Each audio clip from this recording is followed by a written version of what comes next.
नमस्कार दोस्तों, दीक्षा क्लासेस के यूट्यूब प्लेटफ़ॉर्म पर आपका स्वागत है। आज एक और हम रोचक टॉपिक लेके आए हैं। टॉपिक की शुरुआत करने से पहले एक बहुत स्ट्रॉन्ग मोटिवेशनल मैसेज होता है। Education is the most powerful weapon with which you can change this entire world. शिक्षा एक ऐसा हथियार है, जिसकी सहायता से आप पूरी दुनिया बदल सकते हैं। इसी जज़्बे के साथ, इसी स्ट्रॉन्ग मोटिवेशन के साथ हम आज का रोचक टॉपिक चालू कर रहे हैं। जैसे कि हमने पिछले दिनों में दीक्षा क्लासेस कंपटीशन डिवीज़न के यूट्यूब प्लेटफ़ॉर्म पर कई सारे वीडियोज़ डाले हैं, जिसमें हमको अपार स्नेह प्राप्त हुआ है। Specifically REET grade 3 mains examination की दृष्टिकोण से ये बनाए गए हैं। इसमें इस बार सिलेबस में कुछ नए टॉपिक जोड़े गए हैं। तो हमने पहले वीडियोज़ डाले थे राजस्थान की फ्लैगशिप योजनाओं के बारे में, फिर हमने डाला है राजस्थान के प्रमुख प्रतीक चिन्ह भाग 1। आज हम लेके आए हैं राजस्थान के प्रतीक चिन्ह भाग 2। तो बने रहिए इस रोचक प्रेज़ेंटेशन की और हमें पूरा विश्वास है कि इस तरह के छोटे-छोटे प्रयास जो है, आपकी तैयारी को क्रमबद्ध तरीके से और सशक्त करेंगे और आप इतनी कंसेप्चुअली क्लियर हो जाएँगे, कोई भी सवाल आएगा आप उसका जवाब बड़ी तत्परता से, बड़े बड़े आत्मविश्वास के साथ दे सकते हैं। तो आगे बढ़ते हैं। Let's start this beautiful presentation. All the best guys. ये जैसे कुछ प्रमुख चिन्ह हम बता रहे हैं, आज डिटेल में बात करने वाले हैं। आज हम क्या-क्या चीज़ें बात करने वाले हैं। आज हम बात करने वाले हैं राजस्थान के प्रमुख नृत्य के बारे में, राजस्थान का लोकगीत कौन-सा है, राजस्थान का नृत्य कौन-सा है। आज हम बात करने वाले हैं अलग-अलग जिलों के मैस्कॉट कौन-कौन से हैं, ठीक है? तो इन सब चीज़ों के बारे में डिटेल में बात करेंगे, तो आगे बढ़ते हैं। सबसे पहले बात करते हैं राजस्थान का जो राज्य नृत्य है घूमर, घूमर जिसे हम राजस्थानी नृत्यों की आत्मा भी कहते हैं। घूमर जिसके नाम ही में से ही इसका शब्द छुपा है। घूमर का मतलब है गोल घेरे में नाचना। ये नृत्य सिर्फ़ महिलाओं के लिए है। राजस्थानी महिलाएँ रंग-बिरंगे घाघरे और वेशभूषा में गोल घेरे में नृत्य करती हैं और इसे राजस्थान के सारे नृत्यों का सिरमौर कहते हैं, मुकुट कहते हैं। राजस्थान के जितने भी नृत्य हैं, उन सब का ये सिरमौर है, उसका मुकुट है और ये राजस्थानी नृत्यों की आत्मा भी कहते हैं इसे। और इस राजस्थान का राज्य नृत्य घूमर कहा जाता है इसे। घूमर का अर्थ है घूमकर नाचना बेसिकली। घूमर का जो अर्थ है वो है घूमकर नाचना और अक्सर देखा गया है, हम सब ने देखा है, हम स जो भी राजस्थान से आते हैं उन सब ने ये घूमर नृत्य देखा होगा। कोई भी खुशी का माहौल होता है, किसी भी पर्व होता है, तीज का त्योहार होता है, तो घूमर नृत्य महिलाएँ गोल घेरा बनाकर नृत्य करती हैं और ये दृश्य बड़ा ही शानदार होता है और ये हमारी संस्कृति में बसा हुआ है और राजस्थान के जितने भी नृत्य हैं, सारे नृत्यों का ये जितने भी नृत्य हैं, डांस फ़ॉर्म्स हैं, उन सब का सिरमौर है, मुकुट है और ये भी कहा जाता है कि राजस्थान के नृत्यों की आत्मा है घूमर नृत्य, ठीक है? तो राजस्थान का राज्य नृत्य कौन है? घूमर। आप ये इमेजेस देख सकते हैं कि महिलाएँ जो हैं, वो घेरा बनाकर नृत्य करती हैं। तीज त्योहारों में, होली में, दुर्गा पूजा में, नवरात्रि में, गणगौर में, शादी-विवाह और शुभ अवसरों पर किया जाता है। इस नृत्य में महिला एक बड़ा घेरा बनाते हुए अंदर और बाहर जाते हुए नृत्य करती है। घूमर का अर्थ जैसा कि मैंने पहले ही बताया था, घूमकर नाचना। तो सवाल बन सकता है और ये सवाल बने ना बने, हम तो हमारी संस्कृति को जानें। तो राजस्थान का राज्य नृत्य कौन-सा है? घूमर। घूमर 3 चीज़ें याद रखिए, घूमर का मतलब क्या है? घूमकर नाचना। उसके बाद में इसमें जो महिलाएँ हैं, वो घेरा बनाकर नाचती हैं, अंदर और बाहर आती हैं। अंदर भी जाती हैं, बाहर भी आती हैं। बहुत ही ज़बरदस्त दिखने वाला दृश्य है और घेरा बनाकर नाचने के लिए सबसे इस नृत्य में महिला एक बड़ा घेरा बनाती है, अंदर और बाहर जाते हुए नृत्य करती है। घूमर का अर्थ है घूमकर नाचना। सारे नृत्यों क जितने भी नृत्य फ़ॉर्म है, डांस फ़ॉर्म्स है, उसका सिरमौर कहता है कहते हैं इसको और मुकुट भी माना जाता है। राजस्थानी नृत्यों की आत्मा भी कहा जाता है। तो आगे बढ़ते हैं अगली स्लाइड पे। राज्य शास्त्रीय नृत्य, कई बार सवाल बन सकता है, राजस्थान राज्य शास्त्रीय नृत्य कौन-सा है? तो राज्य शास्त्रीय नृत्य कौन-सा है? कथक।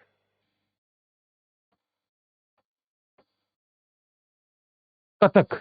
कथक का मुख्य घराना जो है हिंदुस्तान में, वो लखनऊ में है और राजस्थान में इसका मुख्य घराना जयपुर में है।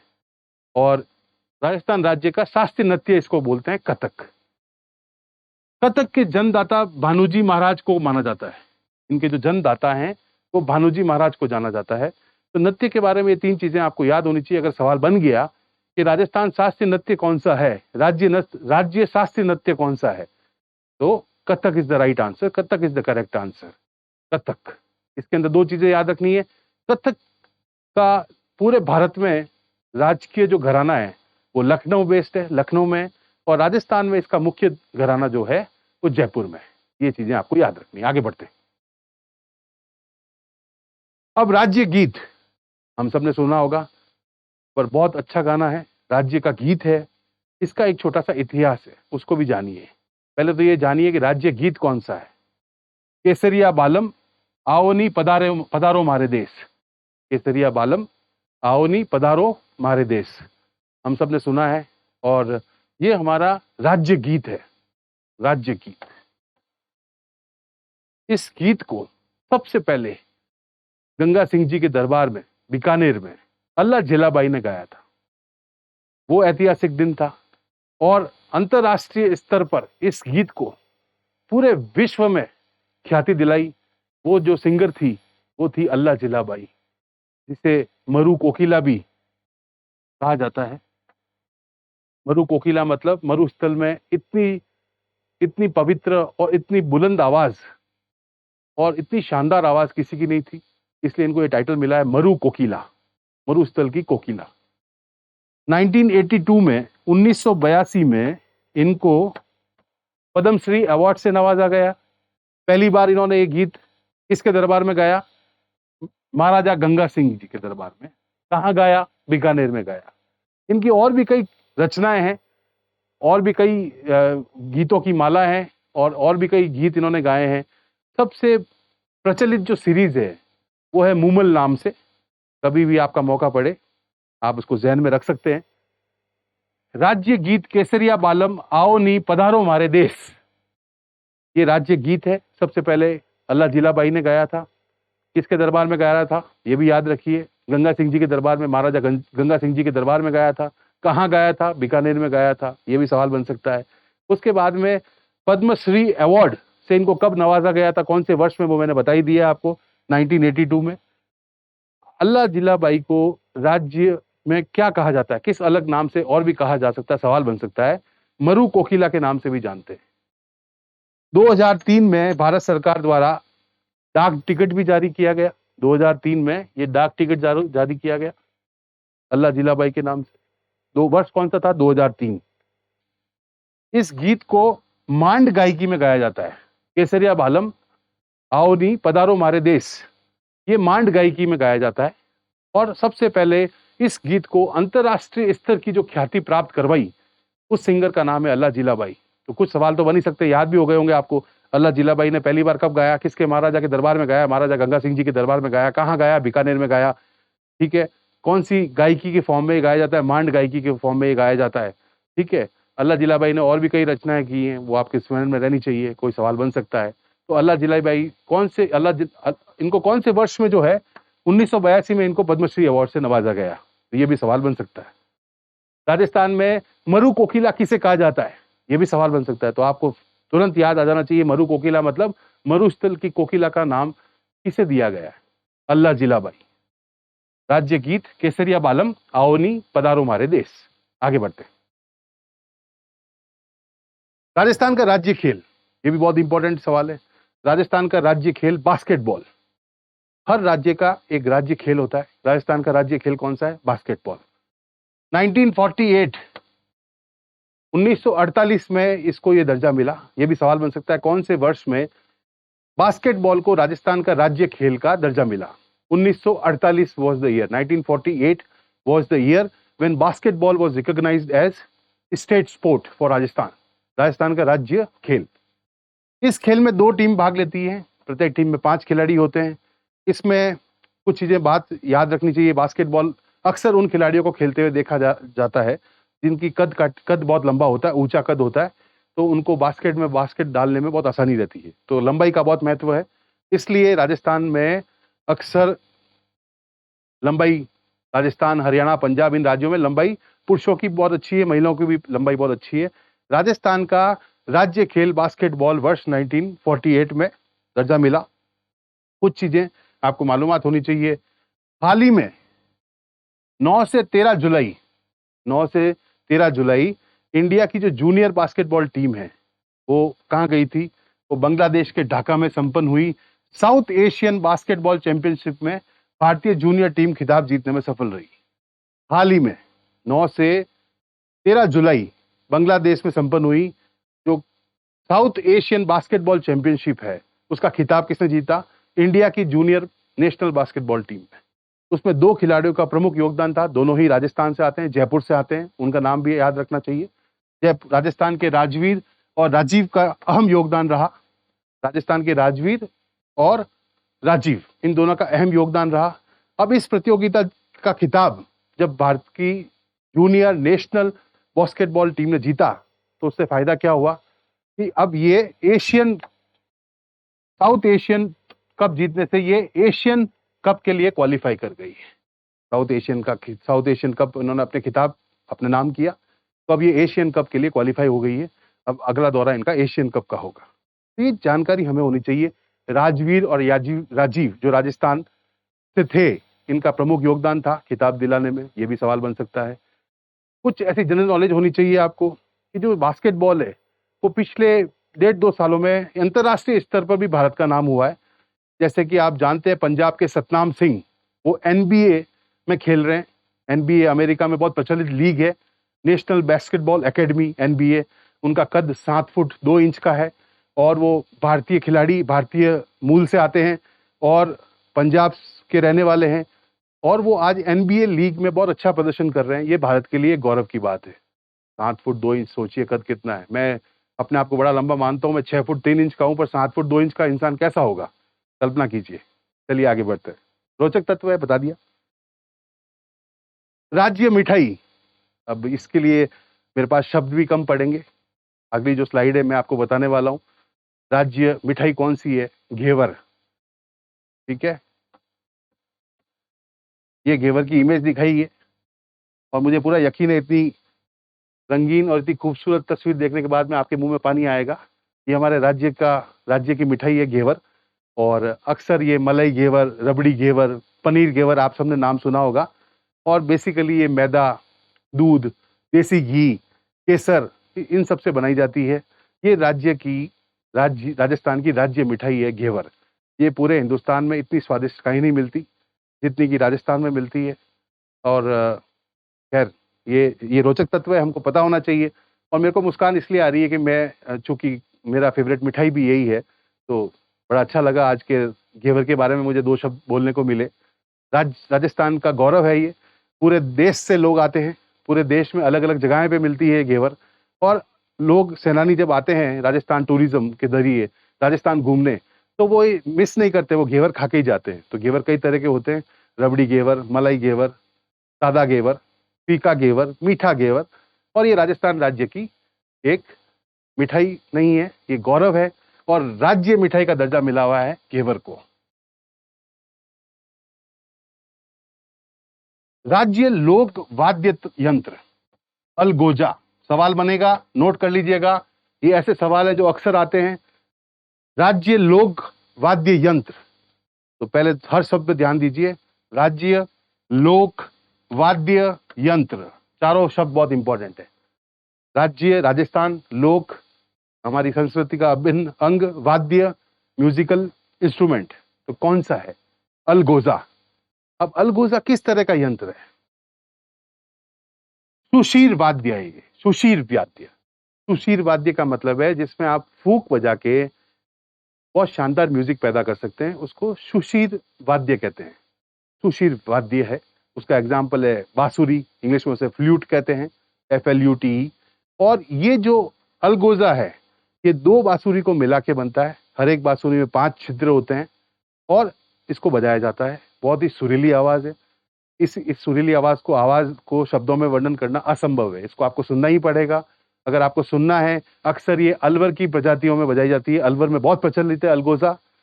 मेहो समुदाय, अलवर के मेहो समुदाय द्वारा लोक और जनजातीय गीतों में बहुत ही ज़्यादा उपयोग में आने वाला जो यंत्र है, वो है हमारा वाद्य यंत्र अलगोजा।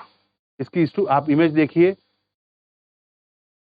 2 बांसुरी इस तरह से जोड़ी गई है, हर एक में 5 छिद्र होते हैं और बहुत ही शानदार सुरीली आवाज़ उत्पन्न करता है ये।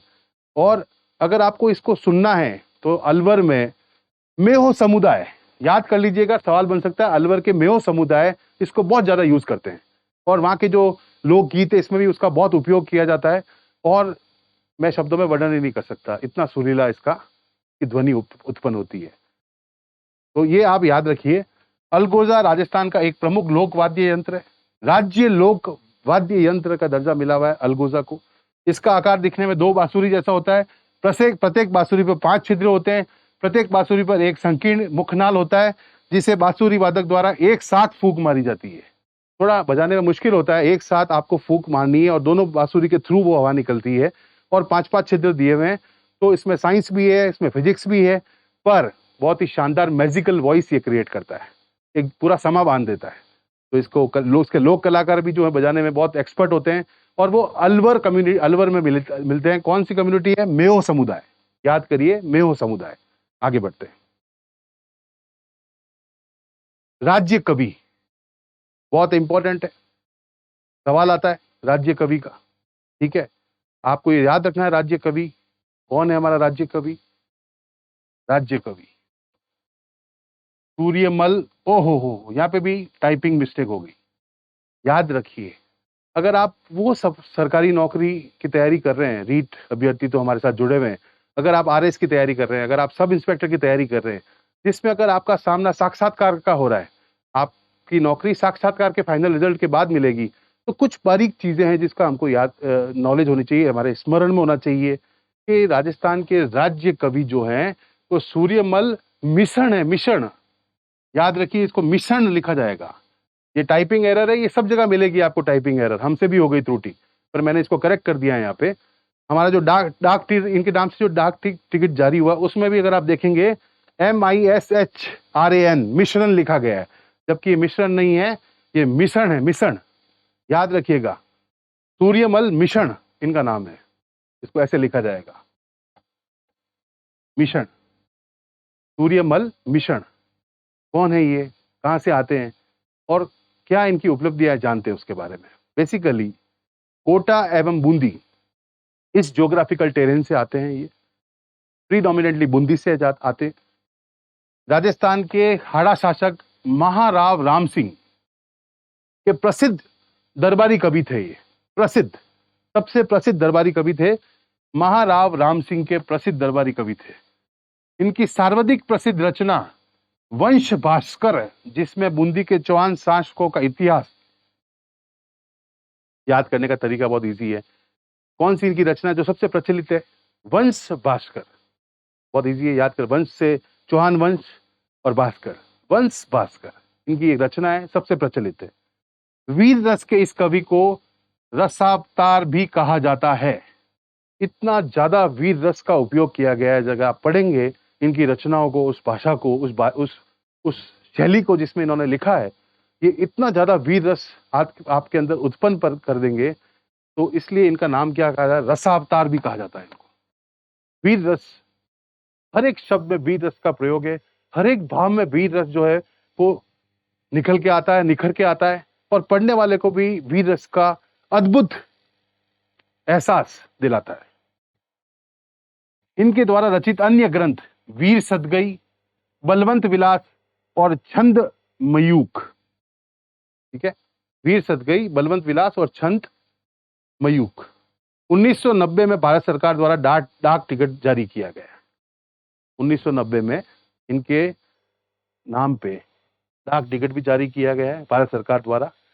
और कुछ चीजें, जैसे राजस्थान बोर्ड की कुछ बुक देखेंगे आप, राजस्थान बोर्ड की जो 10वीं कक्षा की बुक है जिसका नाम है राजस्थान की संस्कृति, उसका अध्याय नंबर 9 खोलेंगे तो उसमें आप पाएंगे कि इनका नाम जो लिखा गया है वो सूर्यमल मिश्रण, इनका नाम क्या लिखा हुआ है? सूर्यमल मिश्रण। तो ये आप नोट करिएगा कि इसको सूर्यमल मिश्रण के रूप से जाना जाता है, ठीक है।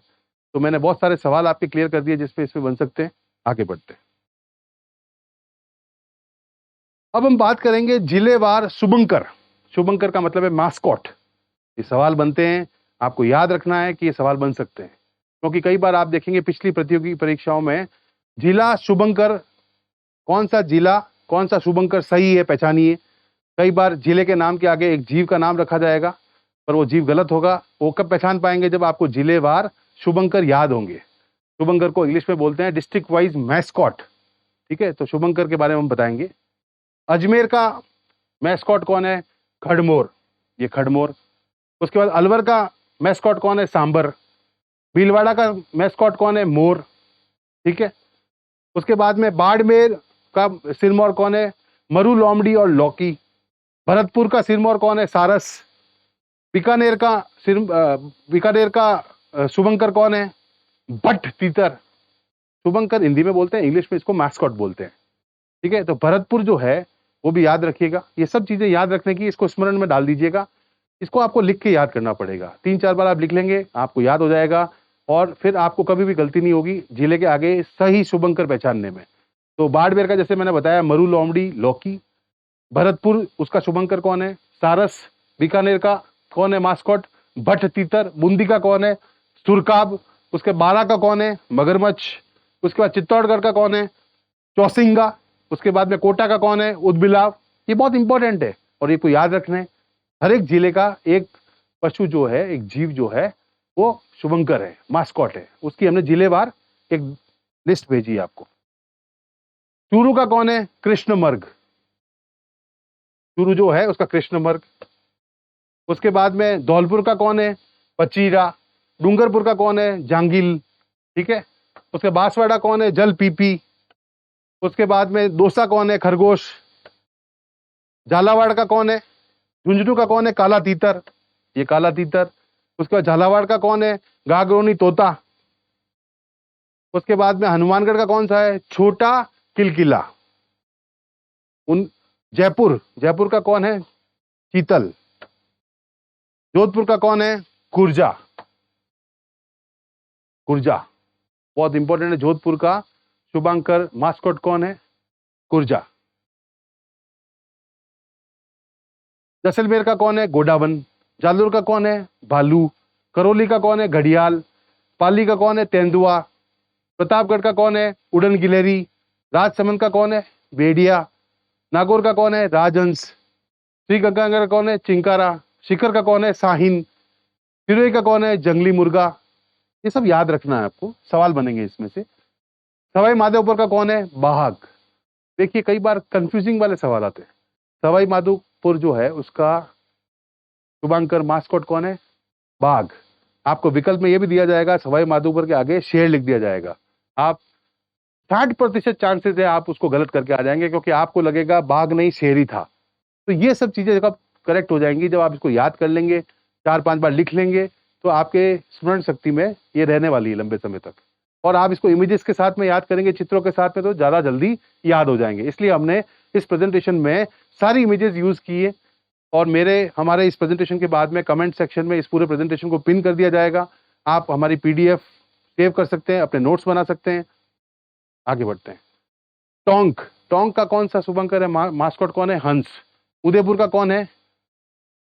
कब्र बिच्छू। ठीक है, तो ये सब चीजें हमने आपके साथ में साझा की है। जैसे मैंने आपको पिछले प्रेजेंटेशन में बताया था कि हम दीक्षा क्लासेस में पिछले 20 वर्षों से एक परंपरा का पालन कर रहे हैं। हम पढ़ाते हैं और अगले दिन उसका टेस्ट लेते हैं। तो जैसे कि हमने बताया कि जैसे आप पेस्ट करना नहीं भूलते, वैसे आप टेस्ट देना ना भूलें। तो टेस्ट दीजिए, जैसे आप टेस्ट देंगे तो आप अपनी तैयारी को परख सकते हैं। आज हमने कुछ सवालों का चुनाव किया है जो पिछली प्रतियोगी परीक्षा में पूछे गए हैं, और उस पर आपको गौर फरमाना है। आगे बढ़ते हैं। निम्नलिखित में से कौन सा खेल राजस्थान का राज्य खेल है? 1948 में किसको दर्जा मिला था? बास्केटबॉल। तो पहला उत्तर बास्केटबॉल। राजस्थान का राज्य पक्षी, राज्य वृक्ष और राज्य पशु का सही सुमेलित समूह कौन सा है? Match the following. तो इस तरह से सवाल बनते हैं। तो राज्य पक्षी कौन सा है हमारा? गोडावन। ठीक है, राज्य वृक्ष कौन सा है हमारा? खेजड़ी। राज्य पशु कौन सा है हमारा? चिंकारा, ठीक है। तो ये सही answer, fourth answer is right. तो ये आपको याद होना चाहिए, जैसे आप याद करोगे तुरंत विकल्प सही हो जाएगा। अमृता देवी मृग वन स्थित कहाँ है? कल मैंने एक बहुत शानदार कहानी बताई थी आपको अमृता देवी के बारे में, उनके त्याग के बारे में, और 363 उनके साथ जो लोगों ने त्याग दिया था एक वृक्ष को, खेजड़ी वृक्ष को बचाने के लिए, तो उस पर सवाल आ गया पिछली प्रतियोगिता। अमृता देवी वन मृग वन स्थित कहाँ है? खेजड़ली गांव, ठीक है। जिला तथा राजस्थान के वन विभाग द्वारा जारी शुभंकर के त्रुटिपूर्ण युग्म को पहचानिए। त्रुटिपूर्ण मतलब जो जिला है उसके आगे एक शुभांकर का नाम लिखा हुआ है, जिले के नाम के आगे अगर शुभांकर सही नहीं है तो वो उत्तर सही हो गया, वही गलत है, आपको गलत पहचानना है। अजमेर हरमोर पक्षी, भरतपुर सारस करेन, जालोर भालू, दौसा गलत, दौसा एक पकड़ लिया आपने। जिला शुभंकर सुमेलित नहीं है, जैसा कि मैंने बताया ये जिले का नाम, ये आगे शुभंकर का नाम। अब इसमें से आपको गलत चूज करना है, कौन सा गलत है। तो सवाई माधोपुर जैसे मैंने बताया था शेर नहीं क्या है, बाघ, तो ये उत्तर आपको चुनाव करना है। ये एक हमारा छोटा सा प्रयास था। इसी प्रेजेंटेशन के साथ हमने राजस्थान के प्रमुख चिन्ह सब हमने कवर कर लिए हैं, भाग 1 और भाग 2 में। और हमारा छोटा सा प्रयास आपको अच्छा लगा होगा। आपका कोई सुझाव है या आपकी कोई जिज्ञासा है जो इस प्रेजेंटेशन में कवर नहीं की गई है, तो आप हमारे कमेंट बॉक्स में लिख सकते हैं, हमारी टेक्निकल टीम तुरंत उसका जवाब देगी। और ऐसे छोटे छोटे वीडियोस जो रीट ग्रेड 3 मेंस एग्जामिनेशन में नया सिलेबस आया है उसके लिए हम जोड़ते रहेंगे, हमारा प्रयास जारी रहेगा। और आप बने रहिए हमारे चैनल के साथ जिसका नाम है Diksha classes competition division YouTube channel. Piyush Purohit, vice president, Diksha classes, signing off. Have a nice day.